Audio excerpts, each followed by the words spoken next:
Hi guys, it's Olivia here from Olivia's Catastrophe, here to give you another book review this week. Today I want to be talking about a personal favourite of mine, which is The Amulet of Samarkand by Jonathan Stroud. You can see that this book is kind of worn down. I was actually gifted this one for my 16th birthday by a friend of mine, and he'd read the book plenty of times, loved it, and it's been in many countries, which is why it's not in tip-top condition. But it's still a very good book, and I wanted to tell you guys about it. For those of you who don't know, this book is about Nathaniel, a young magician, who wants to get revenge on another magician, and he summons this demon djinn thing called Bartimaeus, who is really powerful and is hopefully going to help him. But he gets caught up in some magic-like politics, and things start to go wrong. So basically that's what this book is about, and I have to tell you, you need to read this one, because it is a very good book and I loved it a lot. Okay, I can tell you right now, this is supposed to be a middle grade book. It's not a young adult book, it's not an adult book, but it is a fantasy for like young kids, 12-ish, and I'm telling you that if you're not 12, you can still love it, because I did. This book uses footnotes, and the footnotes are wonderful, because in the footnotes, the demon, puts all these sarcastic and funny comments, and generally Bartimaeus as a character is funny and hilarious, and I love characters with sass like he has. So it was just really fun to read, and it had me laughing at times. I don't usually have like an outward reaction to books, it's usually all in my head, but I was laughing out loud at this book.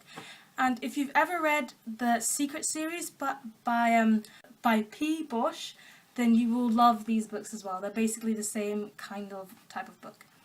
As well as that, there are lots of descriptions in this book that make the setting so wonderful, and guess where the setting is? London, my home city. So it's basically London if magic was included, and it's pretty accurate. I really loved it. And as well as that, you get to see a dual point of view. You get to see things from Nathaniel's point of view as well as Bartimaeus. And I have to admire that, because in a lot of books like this, when a spirit or demon is being used, you're usually just seeing it from the main character, Nathaniel's point of view.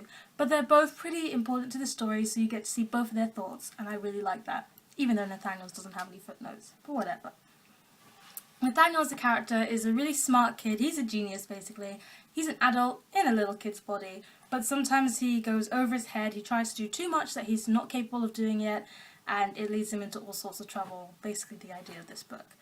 And he's basically a typical magician, like smart but with a lot of pride, and that can lead to being his downfall sometimes. And even though he's kind of typical, he's still pretty unique. And even though Nathaniel is kind of ruling Bartimaeus and stuff, a friendship kind of starts to form here. I don't think that's like giving anything away. It's kind of evident from the beginning. Like a friendship starts to form, a kind of funny kind of friendship, but it's amazing. And it just made me smile at the end of the book to see like how far things got. I don't really have much more to say about these books. I'm going to keep the review short. I don't have book 2, but I hope to get it soon. And when I do get it, I'll be reading it and putting another review up.